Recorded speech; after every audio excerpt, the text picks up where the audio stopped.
no azosala yango way. He creates it. azokreye banzela. He creates directions. Amen.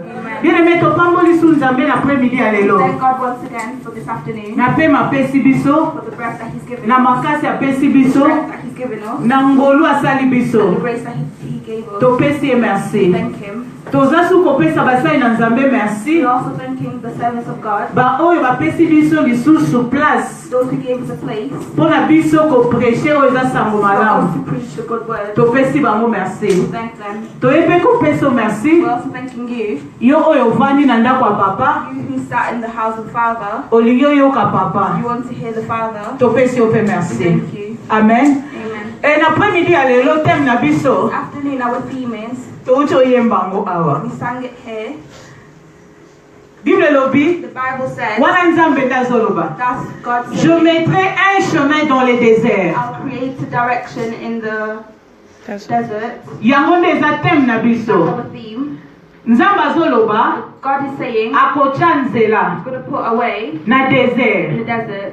Nzambe azokela nzela God creating ways esika nzela eza where there te. are no ways. Alingi akela nzela He's creating ways esika moto asuki, where someone stops, esika moto azobima te, where someone's not coming out, esika moto mayele where esili. someone does not have any Nzambe way. alobi alingi akela nzela, God is creating a way. alingi asalelo He nzela wants to create a way for you. esika immigration elobi Where the immigration, kana yo tokotala yango lisusu te.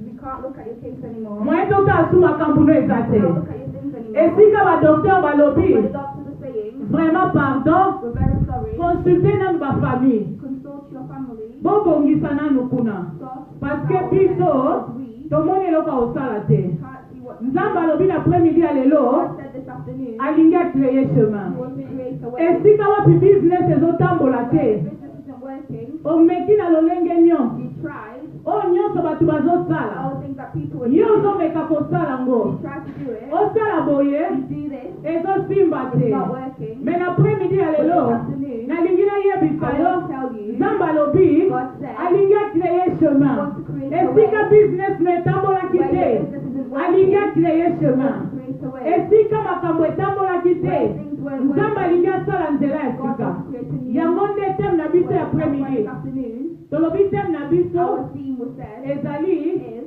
je mettrai un chemin dans le désert. I will put a way in the desert. Ene bandeli na point 1 And the first point is, awa tolingi topesa juste we définition want to give a quick definition ya chemin.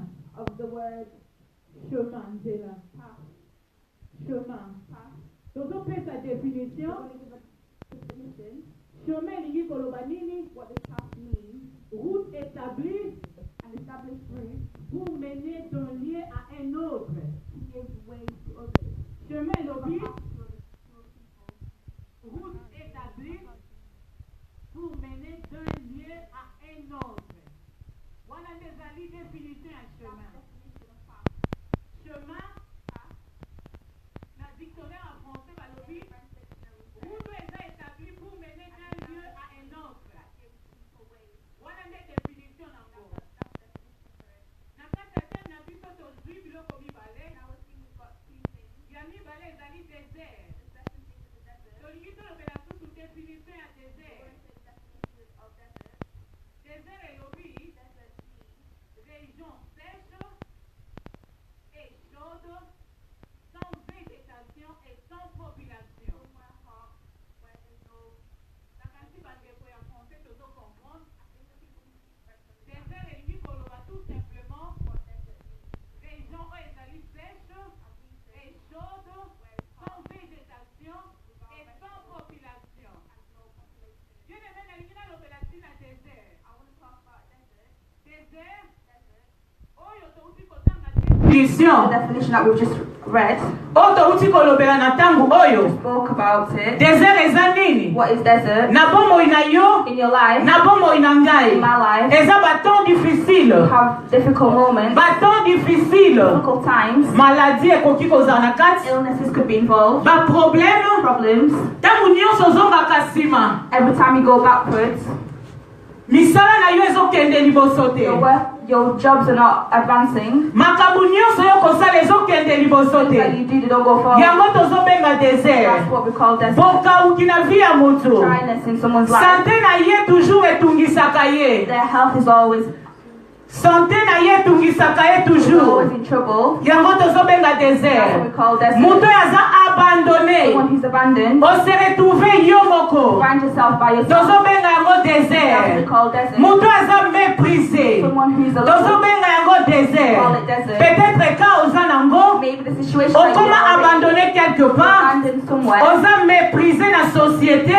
You're not putting together with other people. Na société okoma méprisé. In the society, you're not Na involved. société okoma sans valeur. You don't have Yango value. tozobenga That's what we désert. call desert. Yango nde tobengi désert. That's what we call Bien aimé, desert. peut-être na biloko natangi, Maybe the things that I read, na biloko nauti the koloba, things that I've just said, eza ebele. there are many things. Na mosusu okose retrouver na moko. Maybe you'll find yourself in one of the Peut-être kana yo ezali parmi o natangi. Maybe your situation is Peut-être o one that I've natangi te yo oza na kati. read. Maybe what I didn't read, you're also Mais involved. nalingi na après-midi ya lelo. This afternoon, Oyeba malgré na se retrouver na des heures. even though you're in the desert, Malgré na se retrouver na cas o eza even though difficile. you find yourself in difficult situations, Mais Nzambe alobi God said, aocreye will chemin. create a path for you. Nzambe alobi God said, akosalela nga nzela. will find a way Na to se retrouver I found myself, société abandona ngai. society of Famille abandonment, etika ngai. family of left me. Famille bakipaka ngai te.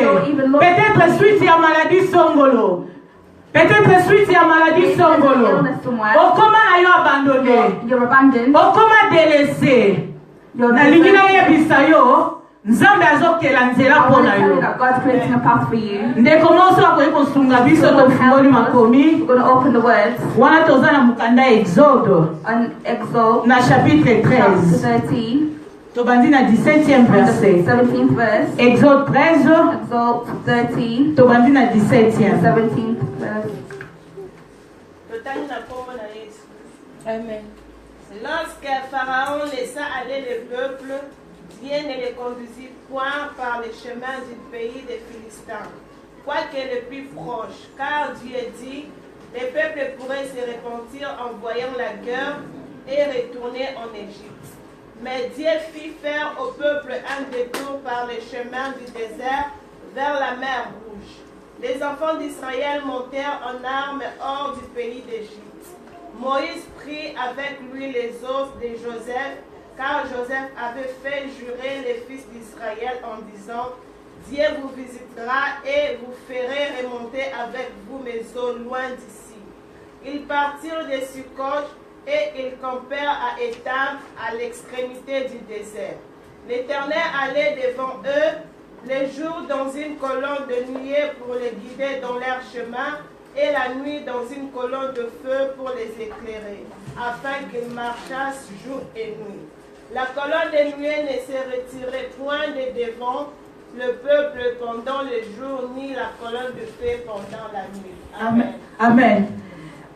Nakanisi to bando tanga siko malembe I think we're going to start reading. ezalaki Those. juste po epesa biso idée It's just to give us an idea. na likambo nini tolingi tolobela na après-midi ya So we're going lelo. to talk about this afternoon. Mama soko otanga siko 17 s'il te plaît. If you can read 17 kaka. the 17th verse. Lorsque Pharaon laissant aller les peuples, Dieu les conduisit point par les chemins du pays des Philistins, quoique les plus proches, car Dieu dit, les peuples pourraient se repentir en voyant la guerre et retourner en Égypte. Amen. Amen. Amen. Bien aimé, awa eza lisolo ya bandeko na biso. The story about our Baoyo toyebi malamu. people who we know Baoyo very well. base retrouvaki na mboka ya They Egypte. found themselves in Egypt. Na bowumbu.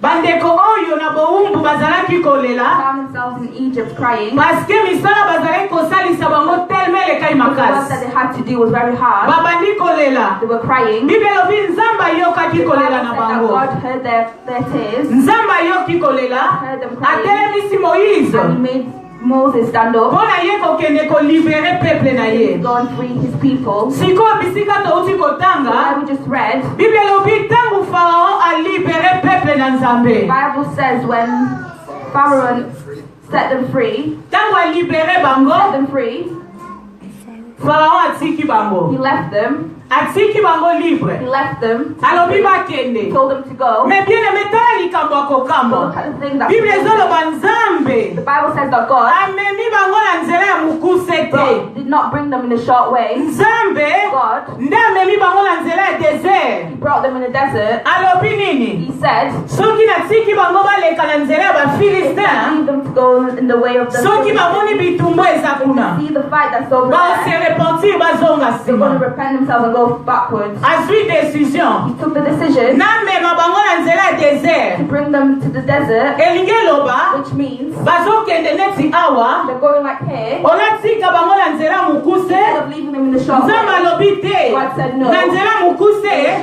So bamoni bitumba wana The ezali. fight is over there. Bakose retrouver na Egypte lisusu. They're going to find themselves back in Egypt. Bakozongela lisusu esika And bauti. they're going to go back where they came Nga from. Nzambe nasala nini? What should I do as God? Nabetisa bango tu. I'm going to make them. Amemi bango nzela He mulai. brought them to long Bien aimé way. awa nalingi naloba nini? What am I trying to say here? Na bavi na biso lokuwa bana In Nzambe. our lives as children of Eza na God, makambo mususu. there are some things Ozosenga. where you're asking, Ozolela. you're crying, Mais ezokokisama but it's te. not happening. Olela na yo. You cry. Ojena na yo. Mais ezokokisama But it te. didn't happen. Il y a deux fois, There are times mimi totalelaka bandoki. we look at witches. Nalingi nayebiso nyonso eza bandoki I want te. to tell you that not all of it is not Nyonso spiritual. eza ka ndoki te. It's not just the witches. Il y a deux fois na bavi na biso. There are times in our lives, Makambo mususu tozokutana nango. the things that we're facing, Eza Nzambe. God. Parce que azomona Because he said, ayebi liboso na He yo. knows that Alobi soki napesi ye sikoyo. if I gave them that thing right now, Eloko ye the thing azosenga. that they're asking for, Napesi ye if I gave sikoyo. it to them Dans 2 ans, in 2 years, 3 ans, 3 years, abandonne nzela na ngai. They're gonna abandon my Azongeli na ye and they're going to go back Egypte. to Yango Egypt. ngai Nzambe. That's why me, God, Natika ye nano azala let me boye. leave them to be like this. Natika ye awumela nanu Let me boye. leave them to stay like Mais this. nalingi nayebisa I yo. want to tell you, Décision ya Nzambe mpo na vie na yo. God's decision for your life Ezalaka mabe te. isn't bad. Eza mabe te. It's not bad. Ata memi yo na desert. Even if you took Azoyeba ke He knows that. akosalelaka yo nzela kaka. He's going to create a way for you. Akoluka moyen bimisa yo. Find a way to get you out of nalingi it. nayebisa I mutu want to moko tell someone, peut-être ozomilobela Maybe you're telling mais yourself, situation nange "So my ewumeli situation is so nazolela bad, I'm crying. nazokende eglise I'm going to church. mais ndenge nini changement eza But te how come there's no change? nazolela butu na moi I'm crying every nazobelela day. nzambe I'm oyo calling to the mais God. ndenge nini changement eza But te how come there's no change? nalingi nayebisa I yo want to tell you, nzambe ayebi liboso na God yo knows before aza na you. mabongisi ya bien He's got good plans mpo na for you. bomoi na For yo your life. bible elobi The Bible says, bandeko na biso babimi our Peuple family na Nzambe came out. babimi. The people of God came out. babimi They came out. Pharaon atiki bango Pharaoh left them. ole bakende tout droit Instead of going forward, nzambe abetisi bango tu God gave them amemi faith. bango na nzela ya brought them desert to the desert. peut-être yo nanga lelo Maybe you and I toza kose today retrouve na We're desert finding ourselves in tolobelaki the desert. desert We spoke about the okauki desert. moko songolo Dryness somewhere. peut-être kote mbongo Maybe makambo financially. nyonso ozosala ezosimba Everything te that you do is not working. esika bato balekaka Where people go. soki ekomi kaka yo If it's just you, ya yo ezomarshe te It's never yango working. tobengaki that's desert what we call a na desert. libota na In yo your family. bato nyonso babala babota Everyone's married, me yo have children. ozobota te But you don't have yango children. tozobenga That's what we desert call desert. makambo na yo Your things. ozokende koluka mosala You're gonna go find bato work. nyonso bazokende Other people are bazozwa bango getting the job. me soki ekomi yo But if it's you, bazongisi yo baboyi yo they send you back yango to the desert. tozobenga That's what we desert call a desert. yo oyo oza humilie You are oza rejete rejected. oza abandone Abandoned. yango nde tobengi That's what we call a desert desert. peuple na nzambe People of God. baponami na nzambe People who are mokolo chosen by moko God. base retrouve na One day they desert found themselves in the nzambe nde desert. amemi bango God is the one who yeneme took them. kose décourage Don't te discourage peu yourself. importe situation na yo Your peu regardless of importe situation, problème na yo problems, peu importe difficulté na yo difficulties, peu importe sécheresse na yo kose décourage do te not discourage yourself. ata ozali na sécheresse oza na bokauki lelo Even though you're dry ose today, retrouve na problème you find songolo yourself in problems. nalingi na encourage I na want to après-midi ya encourage you lelo this afternoon. kolemba Do te not be nzambe tired. abimisa yo na This Egypte God who took you out of nzambe Egypt. abenda yo na mokili God who took yo you moko from the oyebi world. combien to koma ozalaki na mokili You know how deep you were into the world. nzambe abimisi yo This kuna God took you out of it. nzambe abendi yo God took kuna you out of it. plan na ye ezali Plan is mpo yo beba te not for you to mpo yo lose. bunga pe Not te for you to be lost. aza mpe na poso ozonga nsima God te does not want you to me go back. poso na ye ezali needs for you. He wants to walk with you. Amen. Amen. Maman, s'il te plaît, il faut continuer. Continue. Verset 18. Mais Dieu fit faire au peuple un détour par les chemins du désert vers la mer Rouge. Les enfants d'Israël montèrent en armes hors du pays d'Égypte. Amen. Amen. Tu continues, maman, pardon. 19. Moïse prit avec lui les os de Joseph, car Joseph avait fait jurer les fils d'Israël en disant: Dieu vous visitera et vous ferez remonter avec vous mes os loin d'ici. Amen. Amen. Amen. Bien aimé, Bible les Zoloba. The Bible says, Moses, on verse 19, Moïse, Moses Azumiko et Joseph. got the bones of Joseph. Joseph. You know the story about Joseph Azanan. Who's Joseph? Azali mwana batekaka na ba propre bateko na He ye. was sold by his Aye ko se family. retrouver na mboka Égypte. Found himself in Egypt. Et bien aimé Bible And the lobi. Bible says, Avant de koya kufa, after this brother died, ayebisaki peuple na Nzambe. all the people of God, Eza na mukolo moko Nzambe akovisite one day bino. God will visit them. Etangu Nzambe akovisite And when God bino. visits them, Bobimisa mikuwa na ngai. take out his bones, Bozwa mikuwa na get ngai. his bones, Bokende nango. and go with it. Awa nalingi naloba nini? Hear what my Nalingi na encourager parents. encourage parents, Nalingi na encourager membre moko ya famille. a member in the family. Bien aimé, visitation ya Nzambe. Visitation of God Eza na motu ya makasi. is very important. Na boyi te. I'm not Tozosala. we're working. Nakanisi lokwa ba parents. I know as parents, Tant tozosala. when we're working, Tozoloba nini? what are we saying? Natika quelque chose. I need to leave some Pour la génération for future. the future Eza generation. malamu. It's good. Eza ya kuencourager. It's very encouraging. Parents nyonso azobongisa quelque chose. Parents is fixing something. Pour la génération future. Future generation. Eza malamu mingi.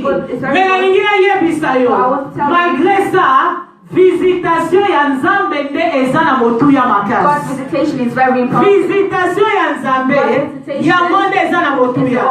Okoki otikela bango You mbongo. could leave the money. Mais soki Nzambe avisite But ke, if God does not visit, mbongo that wana money, ekomema bango na folie. Mbongo that wana money ememi bango na folie. will bring them to hell, Ememi bango na makambo ya bien te. will bring them to madness. Mbongo yo otikaki Money that you left ememi bango na folie. will bring them to madness. Babandi kotambola malamu And te. you're going to start Mpona mbongo yo because of otikaki. the money that you Na left. kanisa nalobi te ke totikela bana mbongo Yeah, I'm te. not saying not. Nalobi to préparer génération future. Mais oyo eleki na motu ya bien aimé. Visitation ya Nzambe. Visitation of God. Nalingi na encourager parents. Tangu yo ozosololaka na bana. When you talk to Tangu yo children, ozobondelaka Nzambe. when you pray to God, Yebisaka Nzambe. tell God, Ata mokolo moko naza te. if one day I'm not Kolo here, visite bana na God ngai. visit my children. Yawe visite famille na Visit my ngai. family. Bana nanga kotika bango God te. visit my children. O visite bango plus Visit tard. them. Bien aimé, visitation ya Nzambe. Visitation of Eza na God. motu ya It's koleka. very important. Nayebi te. I don't know. Ngai na yo lokola You baparents. and I as parents, Nini tozotikela bana na what biso? we're leaving our children, Nini tozobongisa mpo na bana? where we've arranged for them. Eske totalaka visitation ya Look Nzambe? at the visitation of Ou bien God. totalaka biloko ya Or you mokili? just look at Mais the nalingi things of na God. encourager I yo. want to encourage you, Même na libondeli na yo. even through your prayers, Yebisaka Nzambe. tell God, Père, mokolo moko one day, soki nga naza te, if I'm not here, nasengi yo visite I'm famille na asking you ngai. to visit my family. Nasengi yo visite I'm bana. asking you to visit my Nasengi yo children. visite bamembre ya I'm asking famille. you to visit my family members. Amen. Amen. Maman, s'il te plaît, sokotanga. Please can you continue reading? Verset 20. Ils partirent de Sukkot et ils campèrent à Étam, à l'extrémité du désert.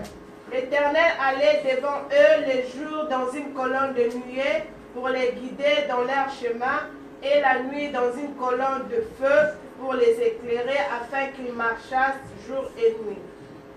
La colonne de nuée ne se retirait point de devant le peuple pendant le jour, ni la colonne de feu pendant la nuit. Merci, maman. To soukana kaka na 20. Non, on a 21, s'il te plaît. 21, s'il te plaît. L'Éternel allait devant eux les jours dans une colonne de nuée pour les guider dans leur chemin. I'm asking someone to underline the word guide. Et la nuit dans une colonne de feu pour les éclairer afin qu'ils marchassent. Also highlight the word clear. S'il te plaît, souligner Underline the guider. word guide Éclairer. and the word clear. Amen.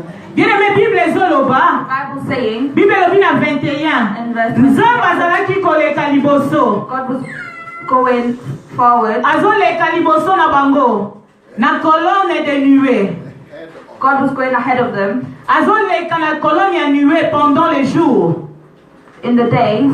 Na mukolo. In the day, Bible lobi nzamba azoleka liboso. God was going ahead of them. Ayebi ke peuple ne baza na He désert. knew that his people were in the Baza desert. na bokauki. They were dry. Mais bien aimé, Bible lobi. Bible says Nzamba azoleka liboso. God went ahead of Na them mukolo. on the day. Aleki liboso. Went forward. Pona kosala nini? What to do? What? Pona koguide bango. Guide them. Pona kosala nini? Guide them. Pona koguide bango. Bien aimé na vie na In yo. your life, Est-ce que nzambe aza na liberté ya kosala? is God free to work? Est-ce que nzambe aza na liberté ya kosala na vie na yo? Free to work in your life. Nani yo lekisaka liboso? Who do you let ahead of Ya you ba problème na yo. with your problems? Oza na kati ya You're in désert. the desert. Ozolela. You're crying. Mais nani yo lekisa liboso? Who do you let ahead of Nani yango ekidaka vie na you? Your yo? life. Eza na bato mosusu. There are some people. Mutu na Afrique nde azogidaka Someone ye. in Africa is a Ye aza ne na Europe.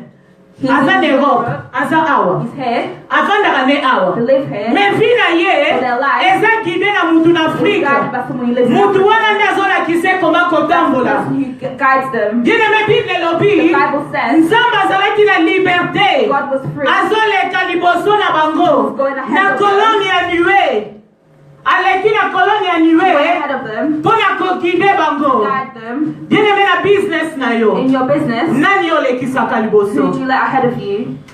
Ntango yo olingi osala When mombo, you want to make money, ntango olingi osala makambo you nyonso, want to do stuff, nani alekaka liboso na who goes yo? ahead of you? Connaissance na yo, Your knowledge, connaissance, your conscience, connaissance, your expérience. knowledge, your experience.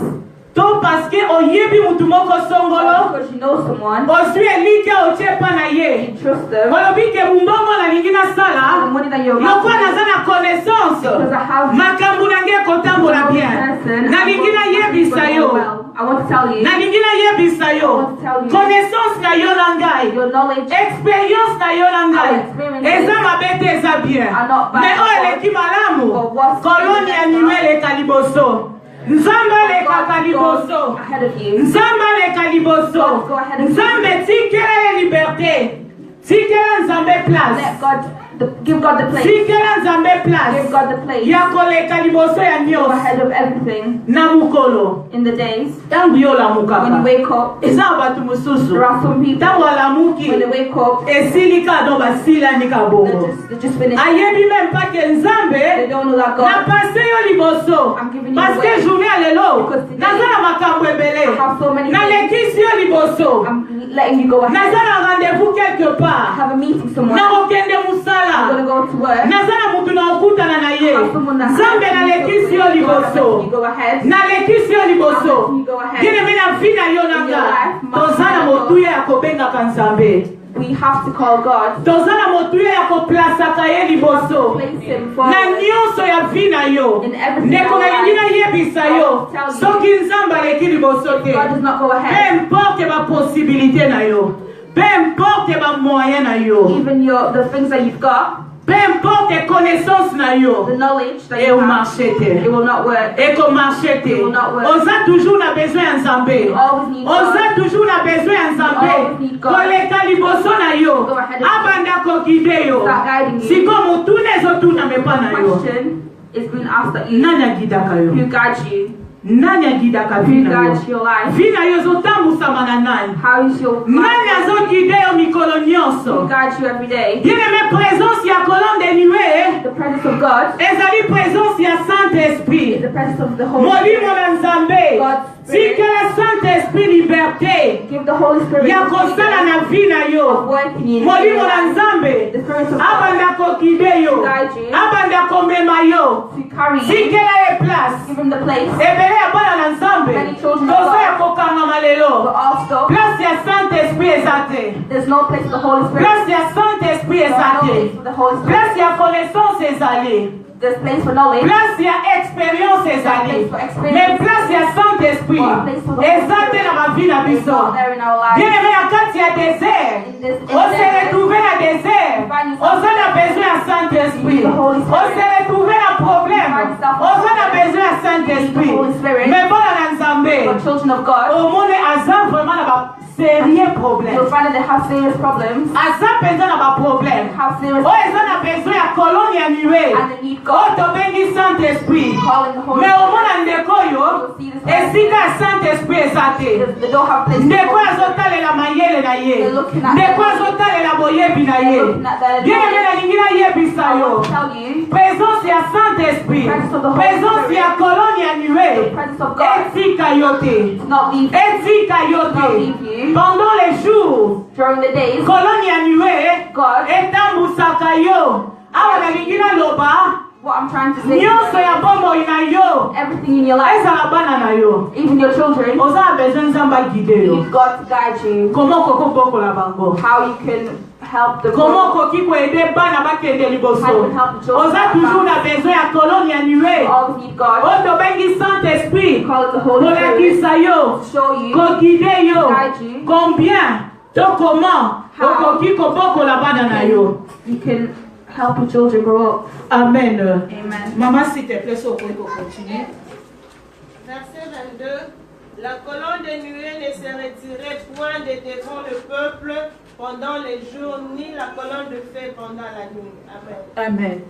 Na butu, At night, colonne eye. God comes. Eye siko pona ko éclairer bango. He comes to clear them. Eye pona ko éclairer. He comes to clear. Pourquoi bazali ko éclairer bango? Why the one Parce que Nzamba Because yebaki God knew peuple na ngai na molili in the darkness baza na besoin ya they lumière. need light. Baza na besoin ya lumière. They need light. Bien aimé na vie na yo. In your life. Oza na besoin ya lumière na Nzambe. Light of God. Oza na besoin ya lumière na Nzambe. God's light. Lumière ya Nzambe. Light of God. Oh to bengi parole. The word. Oh to bengi maloba na Nzambe. Oh, the word of Oza God. na ngo posa. You need it. Éclairer vie na yo. Clear your life. Siko mituna yo moko. Ask yourself. Nani éclairaka vie na yo? Who clears up your life? Bible elobi na The butu. Bible says at night, Baza ko éclairer bango. They clear. Nzambe aza ko éclairer. God is clearing. Esika molili eye. Where the darkness Esika comes. ezo marche te. Where things are Nzambe not aza ko working, éclairer. God comes to clear. Bien aimé na ba vie na biso. In our lives, lokola bana na Nzambe. as children of God, Biloko mibale. These two things, Kokide. guide Ko them. éclairer. And clearing. Totikela Nzambe asala. We need God Na lingi na to clear. yebisa yo. I want to tell you, Soki opesi mutu na mokili. if you give it to someone else in the world, Mutu na mokili éclairer yo. for them to clear things to Nakanisi you, babenga bango éclairer. I think we call them the clear.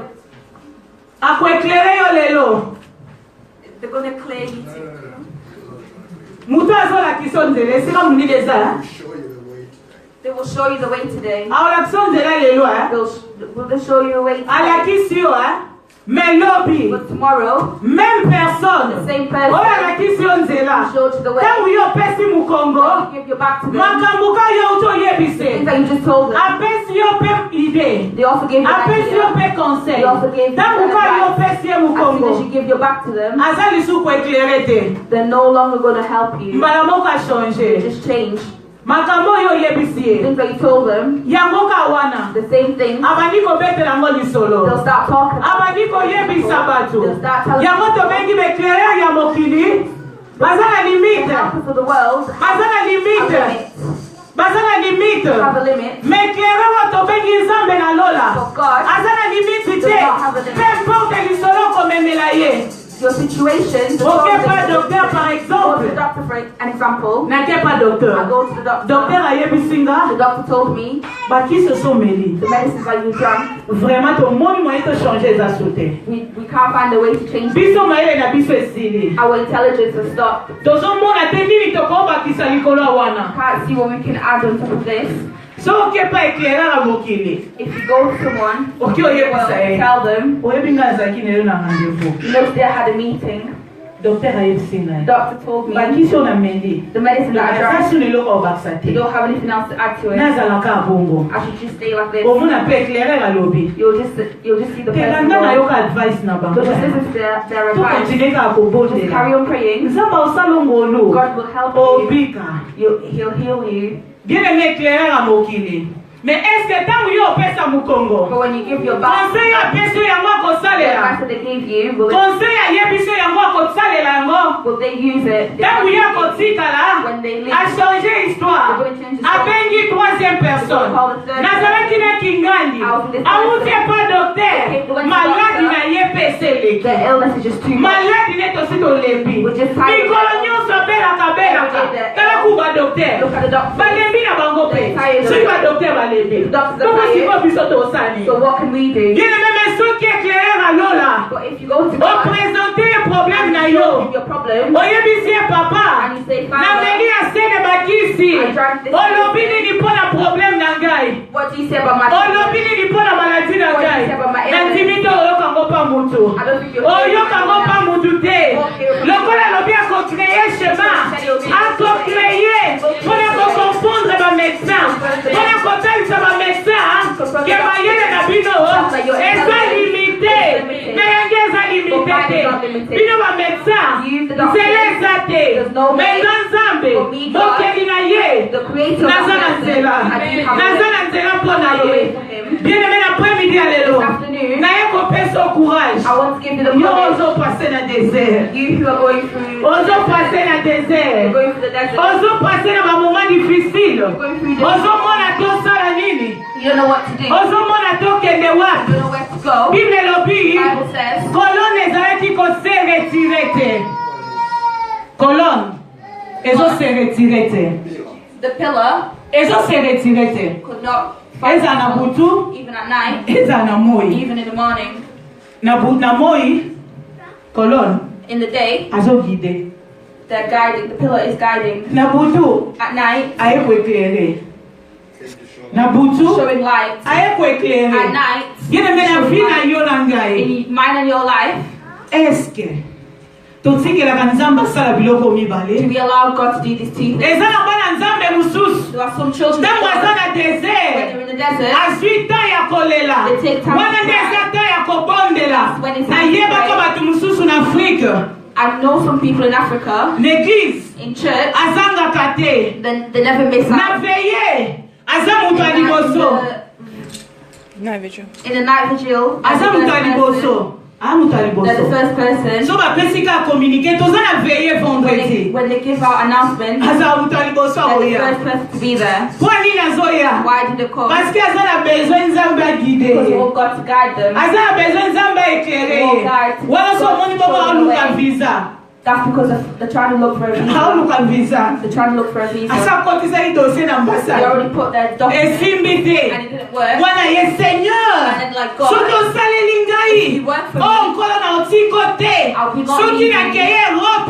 If I go to Nzambe Europe, na kotiko te. God, I won't leave Nzambe you. na kozala na yo. I'll be with you. Nzambe na mawa na ye. God with his, Abimisi lokola abimisaki peuple ya Israel. he took them out. Abimisi bango na He took Egypte. them out of Egypt. Nzambe na mawa na ye. God with his, Apermettre ndeko azwi visa. allowed this person to get the visa. Likambo okamwa. The surprising thing, Ndeko ntango azwi this visa. person when they got the Makolo nini atikaki Europe.